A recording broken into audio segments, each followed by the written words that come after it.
दोस्तों हाजिर है मार्कतुल आरा नॉवेल आग का दरिया। इसे लिखा है कुर्रतुल ऐन हैदर ने और मैं हूं आपके साथ फैसल सईद जरगाम। एक अहम ऐलान की तरफ आपकी तवज्जो चाहूँगा। आलमी अदब के तराजम अब इस चैनल पर मज़ीद नहीं पोस्ट किए जाएंगे, बल्कि इसके लिए एक अलहदा चैनल तरतीब दे दिया गया है ताकि लोगों को अपने पसंद के अंग्रेज़ी अदब को ढूंढने में कोई दुश्वारी महसूस ना हो। उस नए चैनल का लिंक डिस्क्रिप्शन में लिख दिया गया है। आइए बढ़ते हैं नॉवेल आग के दरिया की जानिब।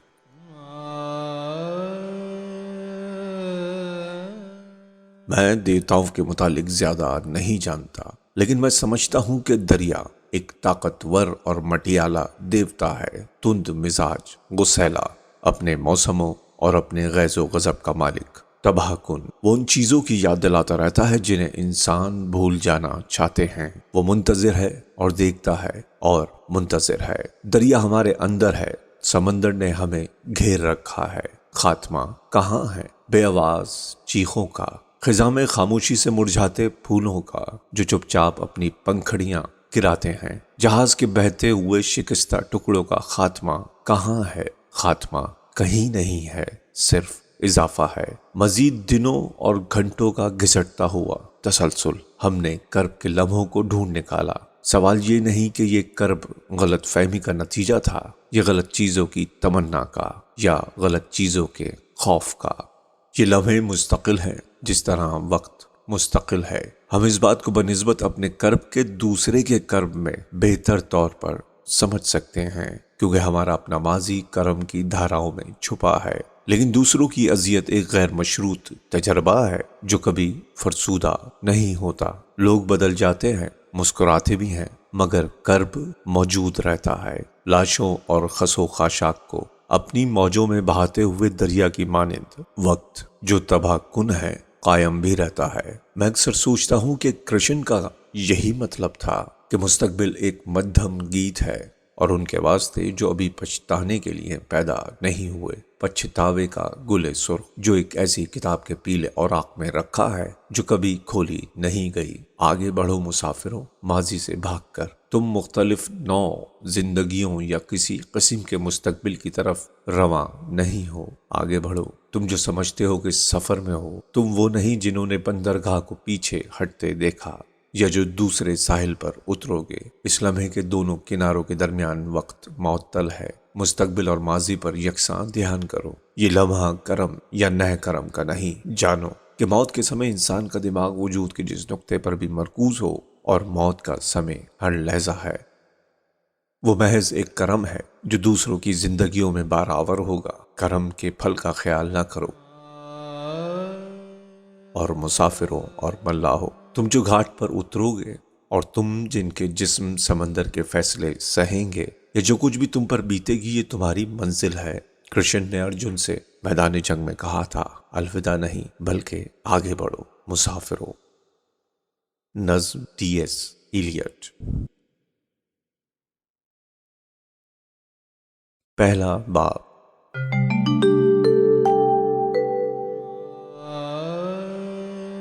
गौतम नीलंबर ने चलते चलते ठिठक कर पीछे देखा। रास्ते की धूल बारिश की वजह से कम हो चुकी थी। गो इसके अपने पांव मिट्टी से अटे पड़े हुए थे।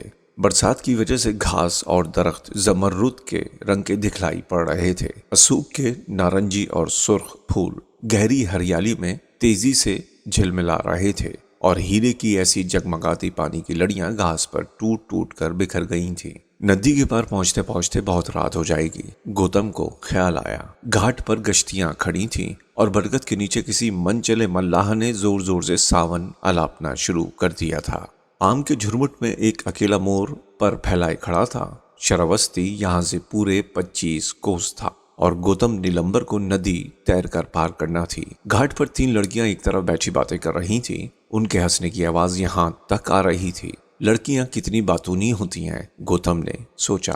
इन्हें भला कौन से मसले हल करना है। उसका दिल चाहा कि नजर भर कर उन्हें देख ले, खुसूसन उस केसरी साड़ी वाली लड़की को जिसने बालों में चंपा का फूल उड़स रखा था। उसके साथ निचली सीढ़ी पर जो लड़की आलती पालती मारे बैठी थी, उसके घुंघरियाले बाल थे और किताबी चेहरा और जुड़ी हुई स्याह भवें। करीब पहुंचकर गौतम ने उन दोनों को लहजा भर के लिए ध्यान से देखा और फिर जल्दी से नजरें झुका ली। घाट की आखिरी सीढ़ी पर पहुंचकर उसने तेजी से पानी में छलांग लगा दी।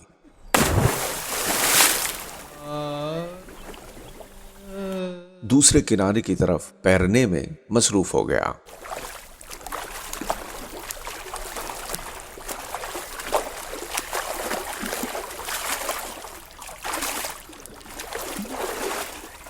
लड़कियों ने सर उठाकर उसे देखा।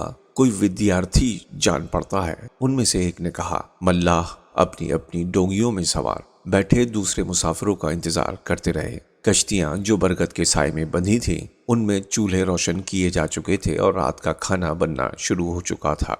तब से बारिश का एक कतरा चंपक के बालों पर आन गिरा। उसने नदी की ओर देखा, जिधर वो अजनबी तालिबे इल्म लहरों के खिलाफ हाथ पांव मारता किसी अनजानी सिमत जा रहा था।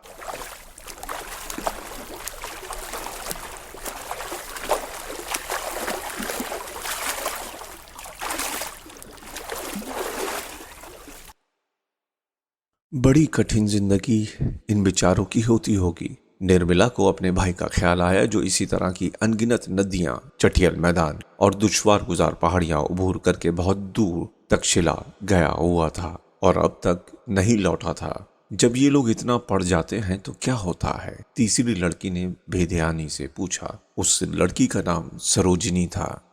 होता क्या है? झक मारते हैं, किसी नए धर्म का आविष्कार कर लेते हैं या किसी नए फलसफे का प्रचार शुरू कर देते हैं। निर्मला ने जलकर जवाब दिया। उसका इकलौता भाई तक्षशिला में रियाजी और सर्फ नहव से सर खपाने के बजाय यहाँ घर पर होता तो क्या चंपक इससे ब्याह न कर लेती? बहामन बेचारे करें भी क्या? पढ़े नहीं तो कहाँ जाएं? पढ़ना तो इनके भाग्य में लिखा है। सरोजिनी ने मुंह लटकाकर कहा। नदी के वस्त में पहुंचा तो बारिश की दूसरी बूंद गौतम के सर पर आन गिरी। बरसात की वजह से सरजू का पाट बेहद चौड़ा हो गया था। सोन नदी के पाट से भी ज्यादा चौड़ाई, जिसे पाटली पुत्र जाते हुए गौतम ने एक मर्तबा पैर कर उबूर किया था। उसने पैरते पैरते पलटकर एक बार देखा। घाट पर लड़कियां अब तक बैठी थी और वो भी मौजूद थी जिसके बालों में चंपा का फूल था। उन लोगों को मींह में बरसने का भी डर नहीं, गौतम ने दिल में कहा और फिर जलती जलती लहरों का मुकाबला करने में मुनहमिक हो गया। सामने दूसरे किनारे पर दरियाई घास और नीली फूलों की घनी बेलें पानी की सतह पर झुकाई थी। बरगद के साए तारीक हो चले थे। सारस और मोर सिमटे सिमटाए उदास खड़े थे।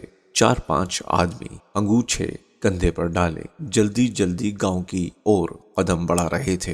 किनारे पर पहुंचकर गौतम ने अपने कपड़े निचोड़े और नाद ताराशीदा पत्थरों से बने हुए मंदिर में गया।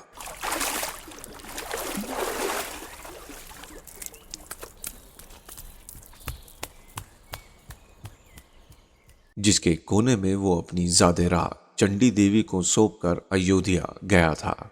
एक छोटी सी पोटली में उसके मोकलम थे और सफेद रेशम के चंद टुकड़े। उसका कंबल था एक सफेद रंग की धोती और चमड़े की चप्पल। उसने बेपरवाही से पोटली उठाई, पैर साफ करके चप्पल पहने और मंदिर से बाहर निकल आया। चारों ओर बड़ा सन्नाटा था।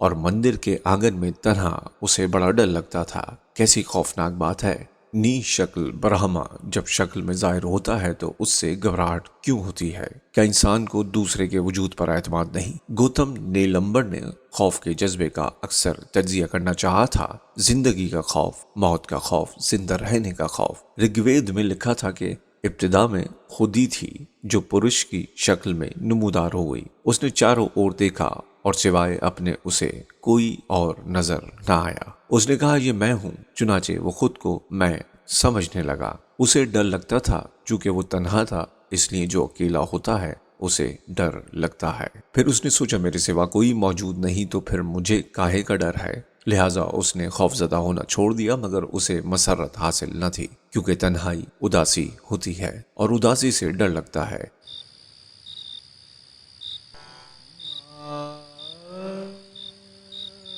मुझे अपनी रूह की तन्हाई से डरना नहीं चाहिए, गौतम ने अपने आप से कहा। मंदिर बहुत पुराना था। आसपास गौतम को कोई पुरोहित या पुजारी भी नजर न आया। जिससे वो पूछता कि श्रावस्ती जाने के लिए कौन सा रास्ता इख्तियार करे। यहाँ से खेत खत्म होते थे और आगे शीशम के घने जंगल थे और ढाक के झुंड और बहेड़ा और अनगिनत नदी नाले, और इन सब को उबूर करके इसे अपने आश्रम वापस पहुंचना था।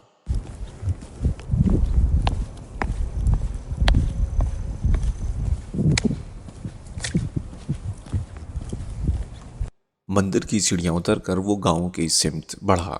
सरजू के पार अयोध्या की रोशनियां जुगनुओं की ऐसी झिलमिला रही थीं। बारिश की धुंध में सारा मंजर नीला और ऊदा सा दिखाई देता था, जिसमें नारंगी रंग की धारियां ऐसी फैल गई थीं। गौतम ने आबादी में पहुंचकर 2-3 दरवाजों पर दस्तक दी। रात के खाने के लिए उसे सिर्फ दाल दरकार थी। एक लिपे पुते कच्चे मकान के द्वार पर रोशनी जल रही थी। अधेड़ उम्र का गृहस्थ उस रोशनी में बैठा कुछ पढ़ रहा था। बरामदे के बाहर घुप अंधेरा था। गौतम की आवाज सुनकर वो उसे शाकिया मनी का कोई भिक्षु समझा। फिर वो चिराग उठाकर बाहर लाया और उसके उजाले में उसे गौतम के सफेद कपड़े नजर आए। आजकल यहाँ शाकिया मनी के भिक्षुओं की एक टोली आई हुई है, मैं समझा तुम उन्हीं में से हो। उसने रसान से कहा। जब से ये नई हवा चली है, लड़के लड़कियां भी घर बार छोड़कर जंगल बसा रही हैं। मुझे थोड़ी सी दाल दे दो। गृहस्थ ने चिराग बरामदे की मुडेर पर रखा और अपनी बीवी को आवाज दी। इसके बाद फिर से बातों का सिलसिला शुरू कर दिया। रुक्मणी, एक ब्राह्मण ब्रह्मचारी हमारे द्वार पर आए हैं। फिर वो गौतम से मुखातिब हुआ। सामने नगर में एक बिटिया है, रानी रीनू काकी ऐसी रूपदान। कल मेरी बीबी जब हाट के लिए नगर गई तो राजनिवास की दासियों से उसने सुना कि वो बिटिया भी किसी देहार में जाने वाली है। ये अंधेर देखो।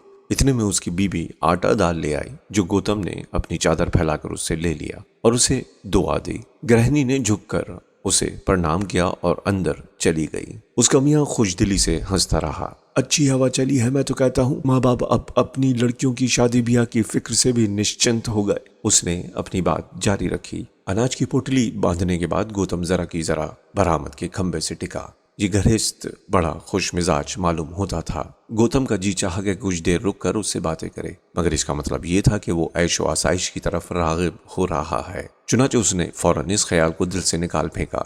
गो ये जानकर उसे खुशी हुई कि बुद्ध तालिबे इल्मों का गिरोह इधर आया हुआ है। अगर कहीं मिल गए तो रात अच्छी गुजर जाएगी।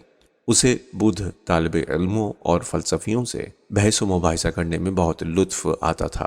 वो लोग किधर गए हैं? उसने गृहस्थ से पूछा।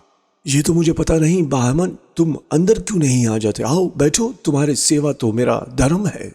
नहीं, अब मैं चल ही दूं, गौतम ने जवाब दिया। वो अपनी इस इज्जत व तकरीम का आदी था। चलते फिरते हर समय उसका अदब किया जाता। सड़क पर से गुजर रहा होता तो राहगीर उसके लिए रास्ता छोड़ देते। बड़े बड़े शहजादे उसकी खातिरें करते। गरीब किसान उसे आंखों पर बिठलाते, महज इसलिए कि वो तालिबे इल्म था और इल्म का महाफिज। गृहस्थ ने चिराग मुडेर पर से उठाया और अंदर जाकर फिर पढ़ने में मसरूफ हो गया। गौतम चंद लम्हों तक अंधेरे में खड़ा ये मंजर देखता रहा। अंदर बच्चे खेल रहे थे। गृहस्थ की बीवी, सांवली दुबली सी लड़की जिसने उसे आटा लाकर दिया था, चूल्हे के आगे बैठी थी। दरवाजे की चौखट पर पहाड़ी मैना का पिंजरा लटक रहा था।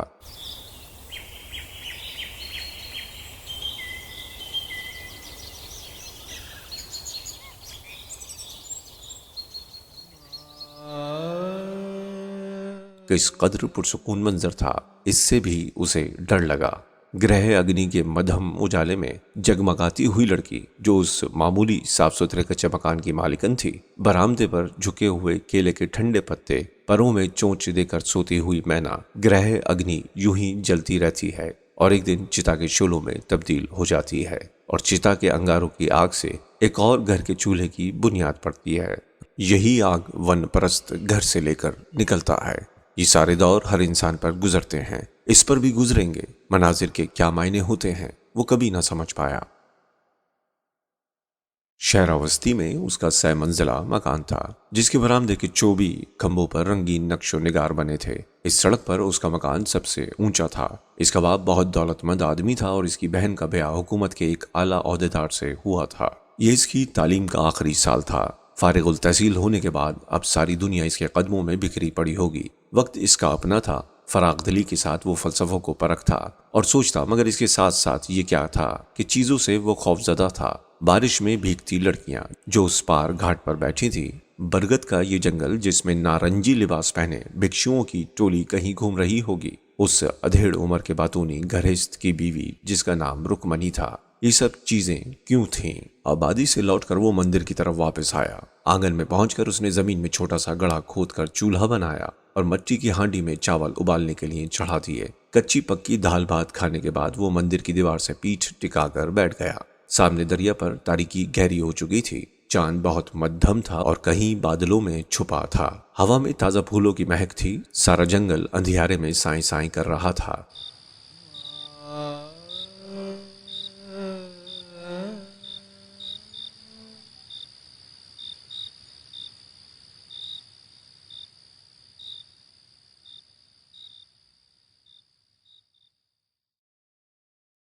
सुबह सवेरे उठकर उसे अपना सफर जारी रखना है, उसने सोचा। इसी वक्त दफतन उसे पैरों की आहट और किसी की मध्यम हंसी की आवाज सुनाई दी और फिर खामोशी छा गई। चंद लम्हे मुंतजिर रहने के बाद वो सिरक कर फर्श पर लेट रहा। नीचे पंजों के बल खड़े होकर मंदिर की दीवार पर से किसी ने झांका। अंधेरे में गौतम को उसकी सूरत नजर नहीं आई। तुम कौन हो भाई? नीचे से किसी ने पूछा। मैं हूँ, गौतम ने लेटे लेटे जवाब दिया। तुम्हारा क्या नाम है? मैं का कोई नाम नहीं होता। तफरीक के लिए नाम जरूरी है। श्रावस्ती के जिन पंडितों के घर में पैदा हुआ, वहां दूसरे पंडितों से पूछकर मेरा नाम गौतम रखा गया था। भाई गौतम, तुम नीचे आ जाओ। तुम खुद ऊपर क्यों नहीं आ जाते? ऊंचाई और नीचाई महज जहनों के फर्क से होती है। तुमको क्या मालूम, जिसे तुम ऊंचाई समझ रहे हो वो पाताल से भी गहरी हो। भाई, गौतम ने इसी तरह दीवार से नीचे झांके बगैर सवाल किया। क्या तुम भगवत हो?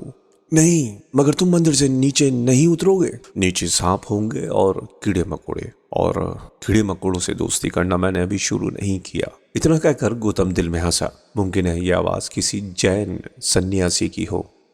पाटलिपुत्र के शाही खानदान ने जैन आलिमों को बहुत सर चढ़ा रखा था और बाज़ाब्ता उनकी सिद्धांत का मुताला करते थे। मैं यहाँ पत्थर के फर्श पर लेटा हूँ, तुम भी यहीं आ जाओ, उसने बावाज़े बुलंद फिर कहा। सोफस्ताई, शकपरस्त, धैर्य, मंतकी जंगलों जंगलों बहसे करते मिल जाते थे। ये भी उनमें से कोई दिल जला था, गौतम ने सोचा। अनगिनत मंतकी गंगा की वादी में घूमते फिरते थे। माहिरीन कलाम रिवायती मजहब पर हमला करते, आरा और अशिया की इजाफियत को साबित करने में मसरूफ रहते।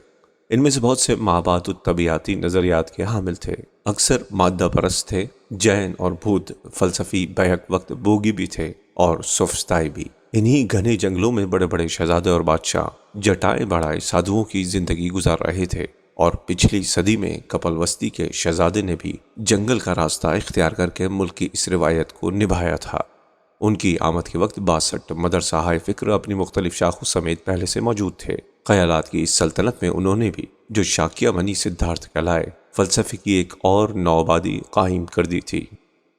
62 मुख्तलिफ नजरिए और जिंदगी एक है और इंसान तन्हा है। गौतम ने आंखें बंद कर ली और इसी तरह लेटा रहा। तुम कौन हो भाई? कुछ देर बाद घबराकर उसने दोबारा आवाज दी। अब ये सवाल मैं तुमसे करता हूँ। गो अगर तुम अपनी असलियत मुझसे छुपाना चाहते हो तो मुझे कोई आपत्ति नहीं। नाम आवाजों की एक सृष्टि है भाई गौतम, और हरिशंकर की आवाज पर मैं चौंक उठता हूँ क्योंकि यही मेरा नाम है। भाई हरिशंकर, क्या तुम कृष्ण वासुदेव के भगवत हो? नहीं, मैं इस समय उत्तर पश्चिम की ओर से आ रहा हूँ जहाँ शिव की आराधना की जाती है। गौतम, मैंने काश्मीरा की बर्फ में बड़ी खूबसूरत जगहें देखी हैं। बाज़ दफ़ा ख्याल आता है कि जिंदा रहना बड़ी नेमत है। मैंने ज़्यादा सयाहत नहीं की, मुझे इसका बड़ा दुख है। सिर्फ इसी का दुख है? तुमने दुख के फलसफे पर कितना गौर किया है भाई गौतम? आजकल मैं इसी पर गौर कर रहा हूँ। जहाँ मैं पढ़ता था वहाँ हम लोग फलसफे और साहित्य के बजाय गणित, विद्या और कानून और तबीयत पर ज्यादा ध्यान देते थे। लेकिन रंज से मेरा बड़ा गहरा संबंध है गौतम नीलंबर। क्या तुम अजैनी से आ रहे हो? नहीं, इससे भी बहुत आगे से, तक्षशिला से। हाँ, मेरा वहाँ जाने को बहुत जी चाहता है। तुमने अपनी तालीम खत्म कर ली? हाँ, फिर मैं बहुत लंबे सफर पर निकल गया। पार समंदर के किनारे मैंने द्वारका के दर्शन किए। मैं मिथिला गया, ब्रह्मवर्त में हस्तिनापुर के खंडर मैंने देखे। गौतम, मैंने अंदाजा लगाया कि वक्त बहुत खौफनाक चीज है। क्या तुम कभी वक्त के खौफ से लर्जे हो? हाँ, गौतम ने आंखें बंद किए जवाब दिया। अंधेरे मंदिर के बरामदे पर झुके हुए पीपल के पत्ते सुर्ख नजर आ रहे थे। क्या तुम बौद्ध हो? गौतम ने कुछ देर बाद पूछा। हाँ, तुम्हें कैसे मालूम हुआ? शाम जब मैं भीख मांगने के लिए गांव में गया तो एक गृहस्थ ने मुझे बतलाया था कि तुम लोगों की एक टोली इधर आई हुई है। तुम भी हो? मैंने अपने जहन का दरवाजा भी खुला छोड़ रखा है। और दिल का? दिल और जहन का क्या संबंध? मैं तुमको एक बात बतलाऊं? इतना कहते कहते दूसरा नौजवान मंडेर कूदकर मंदिर के बरामदे में आ गया। बहस के जोश में उसने अपने खड़ाओं उतारकर एक तरफ को फेंके और चंडी के सामने से दिया उठाकर उसकी रोशनी में गौतम को देखने लगा। गौतम उठकर दीवार के सहारे बैठ गया। उसने भी दिलचस्पी से नौवारिद को देखा जो बहुत दूर से आ रहा था। तुम यहीं कहीं आसपास काशी वाशी में पढ़ते हो? दूसरे लड़के ने गौतम के करीब पांव फैलाकर बैठते हुए दरियाफ्त किया। मैं श्रावस्ती में पढ़ता हूँ। काशी की पाठशाला तो खाली महापंडित तैयार करती है। और तुम क्या बनना चाहते हो? यही तो समझ में नहीं आता। तुम्हारी जिंदगी का मकसद क्या है गौतम नीलंबर? तुम भी इस अंधियारे में से नमूदार होकर मुझसे यही सवाल करने आए हो? गौतम ने चिढ़कर कहा। अब हवा में खुनकी आ चली थी। जंगल की भीगी हुई हवा जो सर पर से बहती आ रही थी, इसके झोंकों में चिराग की लौ झिलमिला उठी। गौतम ने अपने नए साथी को गौर से देखा। उसका ज़हीन और खूबसूरत चेहरा गौतम को मानूस सा नजर आया। गहरी सिया जुड़ी हुई भवें और किताबी चेहरा और घुंघरियाले बाल। ये शक्ल मैंने पहले कहाँ देखी है? अभी अभी देखी है। गौतम ने हड़बड़ाकर सोचा, अगर ये अपने घुंघरियाले बाल मुंडवा दे तो शायद कुछ मुख्तलिफ मालूम हो, वरना ये तो जाना पहचाना सा चेहरा है। तुमने अपना सर नहीं घटवाया, कैसे भिक्षु हो? गौतम ने जरा बशाशत से सवाल किया। मैंने भी अभी जहन का दरवाजा खुला छोड़ रखा है। और तुम्हारा संग? मेरा संग और मैं दो मुख्तलिफ चीजें हैं। मैं आजाद हूँ और मजीद आजादी की तलाश में मसरूफ हूँ। तुम कहाँ के रहने वाले हो? नौजवान ने दरिया की सिमत इशारा किया। उस पार का? अच्छा। गौतम जरा चौंक कर उठ बैठा। तुम्हें इतना अचंभा काहे के लिए हुआ? हम सबको कहीं ना कहीं तो पैदा होना ही है। मुमकिन था कि मैं मेम्फिस में पैदा होता और तुम जावा द्वीप में। हरिशंकर ने तबस्सुम के साथ गौतम को देखा। तुम यहीं के रहने वाले हो और अब भिक्षु बने हुए अजनबियों की तरह घूम रहे हो। हम सब एक दूसरे के लिए अजली और अबदी अजनबी हैं। गौतम खामोश हो गया। हरिशंकर, उसने अपने दिल में कहा, तुम बहस में मुझे हरा नहीं सकोगे। शाक्यमुनि भी आखिर इसी कौशल देश के रहने वाले थे। वो भी श्रावस्ती में आकर बरसों रहे। इन्हें परिनिर्वाण हासिल किए अभी ज्यादा मुद्दत नहीं गुजरी थी, मगर सारा मुल्क एक नए नारंगी रंग में रंगता जा रहा था। इसकी तेवरी में बल आ गए। इस नारंगी साड़ी वाली लड़की की याद उसके जहन में कूदी और उसे बड़ी कोफ्त हुई। जब से ये हवा चली है, लड़कियां भी घर बार तेज कर जंगल बसा रही हैं। उसने बावाज़े बुलंद दोहराया। तुम्हें वैदों पर यकीन नहीं रहा जो तुमने ये हुलिया बनाया है? उसने जरा झुंझलाकर कहा। भक्ष का फलसफा और तुम्हारी सारी परिभाषा उपनिषदों में मौजूद है। शाक्यमुनि शुरू से आखिर तक कपिल के नजरियों से मुतासिर थे। खुद बुद्ध का लफ्ज वेद से निकला है। कोई चीज ख्यालात की दुनिया में निश्च क्यों और गैर मुतालिक नहीं है। तुम का प्रयोग क्यों करते हो? हरिशंकर चुपका बैठा रहा। फिर उसने जरा मुस्कुराकर पूछा, तुमको लड़कियों की क्या फिक्र है? कोई खास लड़की विहार में जाने वाली है? तुम लोग इस तरह हंसते क्यों हो? देखो तुम्हारी आनंद पर क्या बीतती थी। गौतम ने और ज्यादा चिढ़कर कहा। गौतम नीलंबर, मैं इस समय बहस बिल्कुल नहीं करना चाहता। हरिशंकर ने टांगे और फैलाकर आराम से लेटे हुए जवाब दिया। तुम काहे से भाग रहे हो? गौतम ने गुस्से से पूछा। तुम काहे की तलाश में हो? हरिशंकर ने कहा। मेरे यहाँ तो सारी तलाश खत्म हो चुकी है। अगर मेरी दरसगाह में आला इखलाक बरतने का उपदेश न दिया जाता तो मैं यहीं खड़ा हुआ उतारकर तुम्हारी नाक पे लगाता। हरिशंकर ने कहा लगाया। अगर मुझे दोस्तों की जरूरत ना रही होती तो मैं तुम्हें अपना दोस्त बना लेता। तुम खुद परस्त हो और तुम जहन के गुरूर में मुब्तला हो। तुम्हें नाटक से दिलचस्पी है? गौतम ने मौजूए गुफ्तगू बदला। थी, मुख्तसर जवाब मिला। अच्छा, मगर अल्फाज का नाटक तो तुम हर समय खेलते हो। हरिशंकर खामोश रहा। उसने अपनी आंखों पर हाथ रख लिए थे। गौतम जोश में आकर बोलता रहा। 300 साल हुए तुम्हारी तक्षशिला में एक शख्स गुजरा जिसका नाम पानन्नी था। उसने अल्फाज के असरार की एक नई कायनात दरियाफ्त की थी। जब तलाश खत्म हो चुकी तो अल्फाज का इस्तेमाल क्यों करते हो? अल्फाज को भी मुलतवी कर देखो। हरिशंकर करवट बदलकर कोहनियों के बल बैठ गया। गौतम, मैंने पाणिनि की 8 किताबों का मुताला किया है। मैं कश्मीरा के मदरसों में गया हूँ जहाँ संस्कृत को मुकम्मल बनाया जा रहा है। मैंने याउनवन की बोली भी सीखी है और पारसी कदन की भी, लेकिन अब मैं अल्फाज को खत्म करना चाहता हूँ। क्योंकि हरिशंकर कहता रहा, जबान अल्फाज वादे करते हैं जो निभाए नहीं जाते, ख्यालात का इजहार करते हैं जिनका कोई मतलब नहीं। इनके मायने की खोज में भागना शुरू किया तो भटक कर मैं कहाँ से कहाँ जा निकला। इसी वजह से गौतम, सिद्धार्थ ने कहा था कि लेकिन गौतम निलंबर ने हरिशंकर की बात काटी। लेकिन ओम के 3 हरफों और सा पा सा के 3 सुरों के दरमियान तो कायनात का सारा वजूद बंधा हुआ है। आवाज आकाश का एक गुण है। कहे जाओ, हरिशंकर बोला। ब्रह्मपति मादा परस्त आकाश को नहीं मानते, तुम तो मानते हो, मगर तुम्हारे हम नाम गौतम। मैंने तो कहा था कि अगर आवाज अबदी है तो जबान से पहले ही लफ्ज सुनाई दे जाना चाहिए, क्योंकि आकाश और हमारे कानों के दरमियान कोई रोक नहीं है। हरिशंकर ने उठकर बैठते हुए कहा, लफ्ज भी अबदी हैं। गौतम ने जवाब दिया, हर्फ मीम हमेशा से मौजूद है, या हर्फ नून, उसको जब भी अदा किया गया होगा तो उसकी आवाज यही रही होगी। जमंती कहता है कि आवाज इसलिए अबदी है कि सुनने के बाद दिमाग को याद रहती है और बैक वक्त हर जगह मौजूद है और कभी खत्म नहीं की जा सकती। और इसीलिए वेदों को, क्योंकि वो अल्फाज है, कभी रद्द नहीं किया जा सकता। हरिशंकर ने नजरें उठाकर पूछा, तुम कैसे फलसफी हो जो अल्फाज में यकीन नहीं रखते? गौतम ने झुंझलाकर जवाब दिया, पाणिनि तुम्हारे तक्षशिला के उस्ताद ने कहा था, अपने या दूसरों के ख्यालात के मज़ाहिर सिर्फ अल्फाज ही हो सकते हैं। इनकी माहियत का मुताला करना किस कदर ज़रूरी है। अल्फाज के रास्ते के बिना खालिस ख्याल तक किस तरह पहुंच पाओगे?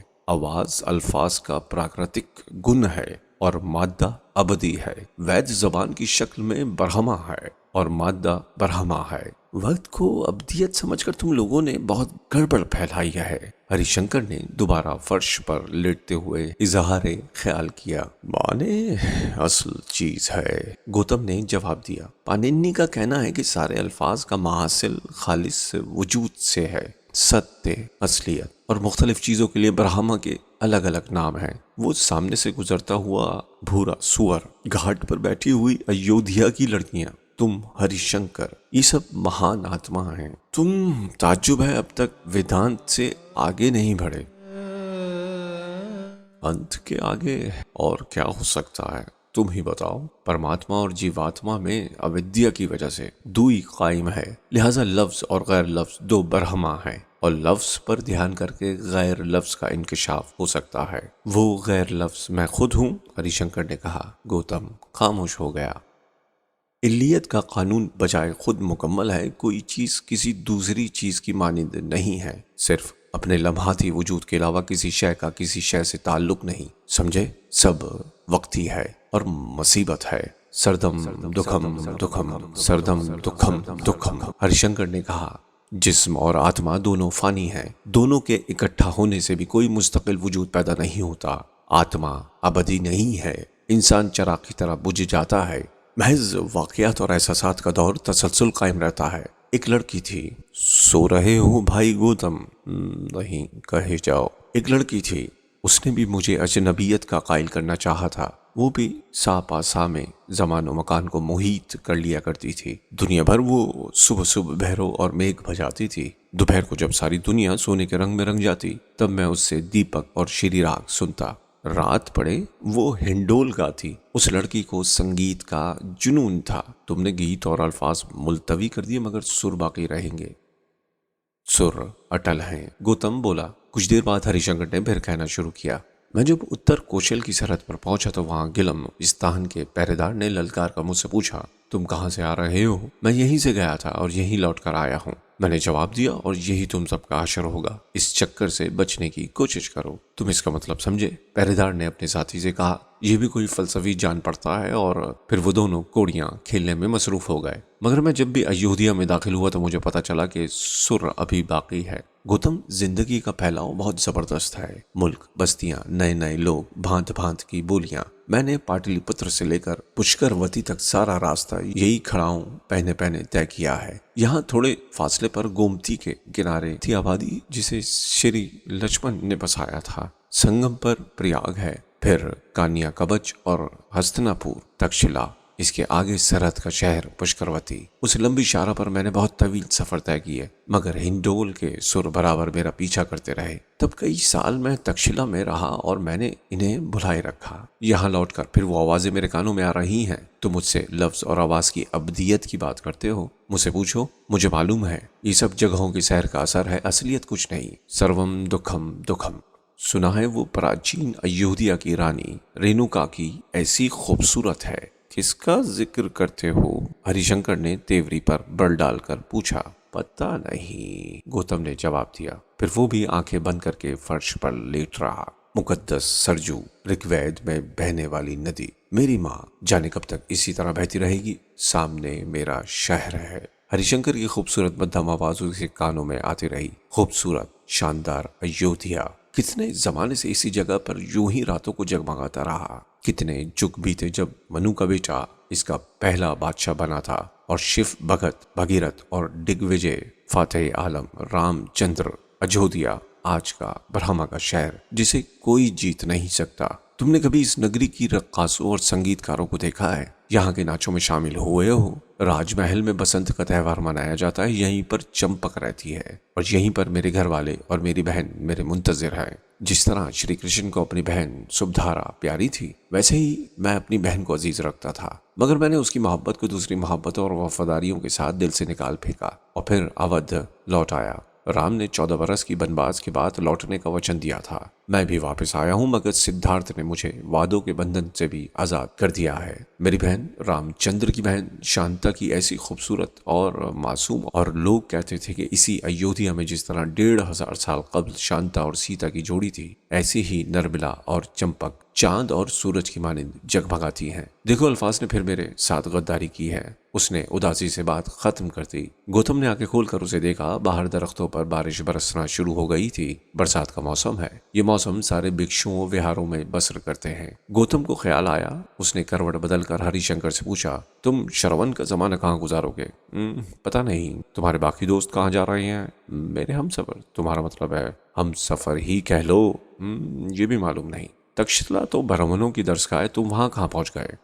मैं तो पिकताओं की दर्ज पे रहा हूँ, जहाँ उत्तर के नीली आंखों वाले सफेद फार्म विलायती शिव की इबादत करते हैं। मैंने हीरावती और चंद्रभाग की वादियों की सैर की है। मैं सिंधु की लहरों पर तैरा हूँ। पूरब में गंगा तक गया हूँ। मैंने ब्रह्मपुत्र और सुंदरबन और चंद्रदीप की दलदलों में जंगली धान उगते देखे हैं, जहाँ सिया लिबास पहने लंबे बाल गंदों पर छुटकाए मर्गनीनी लड़कियां हरे बांस की झुंडों में रहती हैं और परियों की तरह गाती हैं। गौतम, जिंदगी का फैलाव बहुत अजीम है, उसकी वुसअत से बचते रहो। कायनात और इसकी वुसअत कहाँ से पैदा होती है, कहाँ जाती है, हम कहाँ पैदा हुए हैं, किस तरह और किस वजह से जिंदा है, और यहाँ से कहाँ जाएंगे? तुम जो बरहमा से वाकिफ हो, जरा बतलाओ, दुख या सुख में मुब्तला किसके हुक्म से हम यहाँ रह रहे हैं? वक्त या फितरत या हादसे या अनासिर को सबब समझा जाए, या इसे जो पुरुष कहलाता है, जो तुम्हारे नजदीक परमात्मा है? हरिशंकर ने बात खत्म की।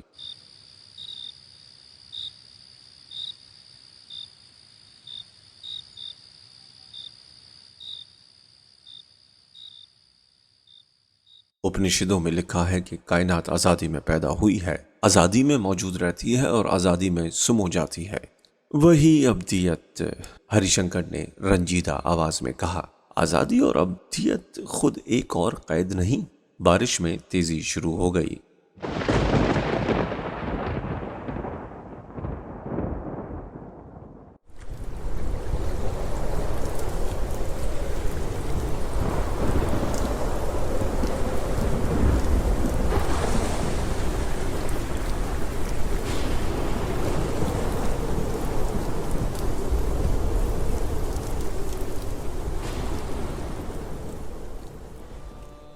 बारिश में तेजी शुरू हो गई। दिया हवा के झोंकों से बुझ चुका था। शंकर ने ईंटों का तकिया बनाकर सराहने रख लिया। गौतम ने अपनी सफेद चादर ओढ़कर दीवार की तरफ करवट बदल ली। दोनों कुछ देर तक चुपचाप अंधेरे में पलके झपकाया किए। फिर पुरवाई के झोंकों से इन्हें भी नींद आ गई। उस रात गौतम को अजीब अजीब ख्वाब नजर आए। मंदिर की कोठरी में से निकलकर चंदी देवी ने अपने गोरी के रूप में छन छन करती बाहर आई। फिर वो केसरी साड़ी वाली लड़की में तब्दील होना शुरू हुई। इसके बाद उनकी शक्ल फिर मुख्तलिफ नजर आई। पहले वो दुल्हन बनी, सती के रूप में महादेव से उनका ब्याह हुआ। फिर पल की पल में एक बूढ़ी औरत दुर्गा से भी ज्यादा खौफनाक आलती पालती मारे उसके सराहने आन बैठी और जोर जोर से रोने लगी। मेरी माँ, गौतम ने लरस कर कहा। लेकिन बूढ़ी औरत ने दांत निकोस कर जवाब दिया, मैं तुम्हारी माँ नहीं, अरे मैं तो वैशाली की। इसकी बात खत्म होने से पहले एक बिपल दरख्त की शाख पर से टूटकर टप से आंगन में आन गिरी और गौतम हड़बड़ाकर उठ बैठा। शंकर बड़े सुकून से सो रहा था। बारिश थम चुकी थी।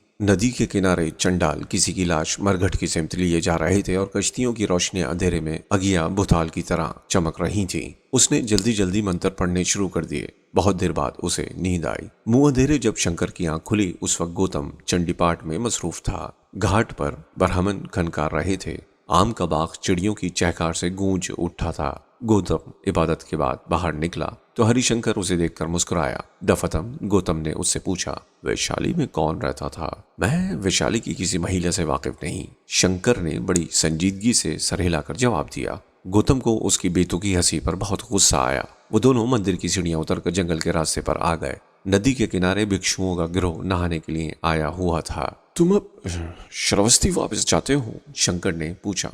हाँ, तुम न चलोगे? वहां से कुछ फासिल पर कपिलवस्ती है, उधर पूरब में कोशीनगर है और गया। तुम उन सब जगहों की यात्रा के लिए न जाओगे? तुम अपना मतलब बयान करो। मेरा मतलब यह है कि तुम भी मेरे साथ चलो। तुम मेरे आश्रम में ठहर सकते हो, या अगर मेरे माँ बाप की इज्जत बढ़ाना चाहते हो तो शहर के अंदर मेरा घर हाजिर है। मेरा इरादा काशी जाने का था, मगर मैं देखता हूँ कि तुम मेरी राह में हायल होते हो। यही बात दूसरी तरह भी कही जा सकती है। तुम मेरा रास्ता खोटा कर रहे हो भाई हरिशंकर। पगडंडी पतली हो और दो राहगीर आमने सामने आन खड़े हों तो उनमें से एक को हट जाना चाहिए, वरना दोनों खड्ड में गिर जाएंगे। गौतम ने कहा। फिर मैं तुम्हारे साथ श्रावस्ती क्यों चलूं? इसलिए कि तुम्हें मेरे मजहब से दिलचस्पी है, या इसलिए कि तुम अयोध्या की कुमारी चंपक के मुतालिक मजीद मालूमात हासिल करना चाहते हो? हरिशंकर, अगर तुमने शाक्या मणि के चेलों का ये गिरवा पहनावा न पहन रखा होता तो मैं तुम्हारी ठुकाई कर देता, गौतम ने दिल में कहा। वो दोनों आबादी छोड़कर श्रावस्ती की तरफ बढ़ने लगे। आसमान पर बादल छट गए थे। हवा में कच्ची कलियों की महक उमड़ रही थी। कदम के एक झुंड में मोर पर फैलाए नाच रहा था।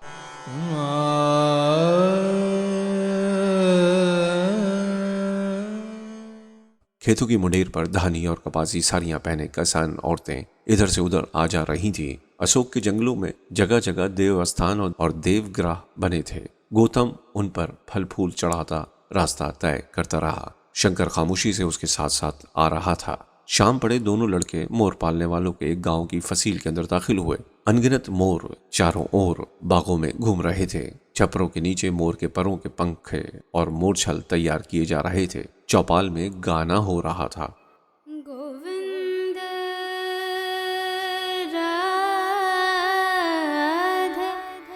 राधे राधे राधे गोविंद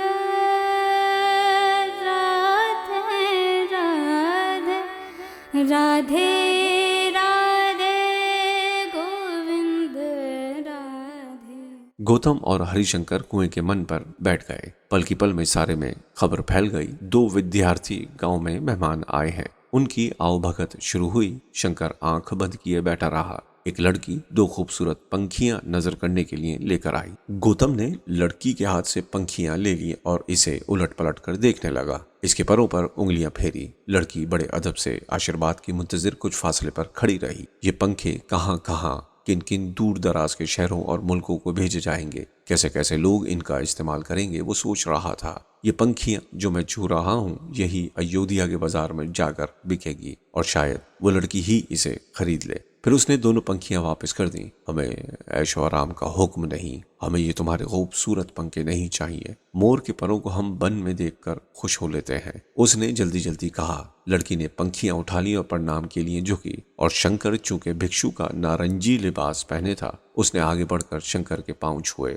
तुम्हारा नाम सुजाता तो नहीं? गौतम ने हंसकर उससे पूछा और शंकर पर नजर डाली। वो अब भी आंखें बंद किए बैठा था। नहीं, मेरा नाम नंद बाला है। सुजाता मेरी बड़ी बहन है, लड़की ने सादगी से जवाब दिया और फिर कुएं के मन पर से उतरकर गांव की तरफ लौट गई। भाई गौतम, हर जमाने में हर मोड़ पर तुम्हें कोई नंद बाला मिलेगी, कोई सुजाता, और वो तुम्हारे नजदीक आकर तुम्हारी परस्तिश करना चाहेगी। अब भी वक्त है, आंखें खोल लो, हरिशंकर ने कहा। सुबह सवेरे फिर वो अपने सफर पर चल खड़े हुए और 2 दिन तक चलते रहे। अब श्रावस्ती ज्यादा दूर न था। शीशम के जंगलों के इख्तिताम पर आबादी शुरू हो गई थी। सड़क पर 2 रोया दरख्त लगे थे जिनके परे उमरा के मकानात थे। उन मकानों के बागों में नकली पहाड़ियां बनी थीं और अमरूद और अनार के दरख्तों के झुंड थे जिन पर सब्ज परों वाले तोते शोर मचा रहे थे। पालतू मोर मरमरी तालाबों के किनारे खड़े पानी में अपना अक्स देखते थे। जामुन के दरख्तों में झूले पड़े थे। मकानों की दीवारों की सफेदी हल्की हल्की धूप में दूर से जगमगा रही थी। बराबर की पगडंडी पर से खाना बदोशों का एक काफला बैलों पर बैठा गाना बजाता गुजर गया। चलते चलते दफातन रुककर शंकर ने गौतम को मुखातिब किया। भाई गौतम, विशाली की अम्बा पाली थी। गोचंपक और सुजाता और नंदबाला सब एक हैं। अपने जहन को इंतशार से महफूज रखो। और फिर यकलख्त शंकर पगडंडी पर से उतरकर वापस शीशम के जंगलों की तरफ मुड़ गया। गौतम उसे आवाजें देता रह गया, लेकिन वो नजरों से ओझल हो चुका था।